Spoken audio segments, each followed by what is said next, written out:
تو آج کی ویڈیو کا آغاز کرتے ہیں رانا ثناءاللہ کے ٹویٹ سے، جس میں وہ لکھتے ہیں ہمارا وجود ختم ہو رہا ہے، اب دونوں میں سے کسی ایک کا وجود رہنا باقی ہے۔ عمران خان نے اس جگہ لا کھڑا کیا ہے کہ جہاں ہم رہیں گے یا عمران خان، اس کے لیے ہم ہر حد تک جائیں گے، پھر یہ بھی نہیں سوچیں گے کہ کیا جمہوری ہے کیا غیر جمہوری۔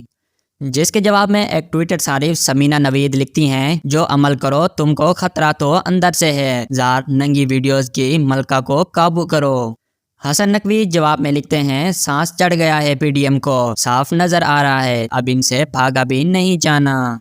ٹویٹر کے ایک اور صارف جواب میں لکھتے ہیں جتنی مرضی بدماشی کر لو رانا، ایک بات یاد رکھنا، اللہ کی لاٹھی بے آواز ہوتی ہے اور اللہ نہ چاہے تو خان کا ایک بال بھی باقا نہیں کر سکتے تم لوگ، اللہ تمہیں تمہارے سمیت پورے ٹولے کو غرق کر دے، آمین۔ اختر عباس خان جواب میں لکھتے ہیں یہ حقیقت جانتے ہوئے کہ عوام کی اکثریت عمران خان کے ساتھ ہے، پھر وزیر داخلہ کی جانب سے اس غیر ذمہ دارانہ بیان دے کر کیا رانا صاحب عوام کی اکثریت کو اکسا رہے ہیں کہ وہ جمہوری طریقے استعمال کرنے کی بجائے قانون کو ہاتھ میں لے لے۔ آصف جاوید جواب میں لکھتے ہیں تیرے جے بڑے فرعون آئے تے گئے، تواڈا خاتمہ تواڈا کرتوتاں ختم کیتا ہے، خان نے تے لوکاں نوں شعور دتا ہے۔ مدثر جواب میں لکھتے ہیں رانا صحیح کہہ رہا ہے کیونکہ نون لیگ اگر 50 سے ہی گئی تو باقی کیا رہ گیا۔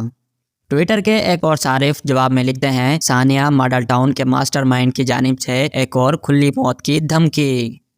ایک اور صارف نے جواب میں لکھا دعا کر اپنے لیے، ابھی تک پاکستانی قوم حد میں ہے، جب ہم نے فیصلہ کیا کہ نہ اصول دیکھنا ہے نہ قانون، تو تیرا جو حشر کریں گے دنیا یاد رکھے گی، تمہارا وجود ویسے ہی ختم ہو چکا ہے، کچھ دن کی بات ہے بس، ہم صبر کیے ہوئے ہیں۔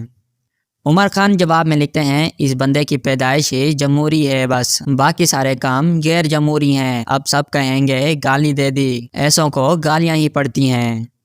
ٹویٹر کے ایک اور صارف نے جواب میں لکھا نون لیگ کا تو وجود ختم ہو چکا ہے، اس دھمکی کو قطعاً نون لیگ کی طرف سے دھمکی مت سمجھا جائے، یہ عمران خان کو دھمکی سے زیادہ نامعلوم طبقہ کو خبردار کر رہا ہے کہ اگر تم نے اس پارٹی کو چھوڑ دیا تو اپنی بھی خیر منا لو۔ اختر عباس خان نے جواب میں لکھا وزیر داخلہ کے ایسے انتہائی غیر ذمہ دارانہ بیان سے حکومت کی بوکھلاہٹ عیاں ہے، اس بیان کے بعد اگر حزب مخالف بھی ایسا رویہ اپنا لیں تو اس کا نتیجہ ملک اور قوم کے لیے نہایت بھیانک ہوگا۔ نون لیگ اور پی ڈی ایم میں جمہوری ذہن رکھنے والوں کو آگے بڑھ کر ایسی صورتحال کو سنبھالنا چاہیے۔ مرید لغاری جواب میں لکھتے ہیں فرعون کو بھی ایسا کچھ محسوس ہوتا تھا جو آج 13 جماعتوں کی حکومت کو ہو رہا ہے، پاکستانی تمہارے غلام نہیں ہیں، نہ ہی پاکستانیوں نے کسی کی غلامی کو تسلیم کیا، اگر غلامی تسلیم کیا ہوتا تو آج انڈیا کی غلامی میں ہوتے، تم لوگوں نے پاکستان کے خزانوں کی لوٹ مار، پاکستان نے تمہارا وجود ختم کر دیا۔ ٹویٹر کے ایک اور صارف نے جواب میں لکھا اعترافی بیان، یہ بیان ہی نون لیگ کی واضح شکست کا ثبوت ہے کہ وہ سیاست کے میدان میں عمران خان سے ہار گئے ہیں۔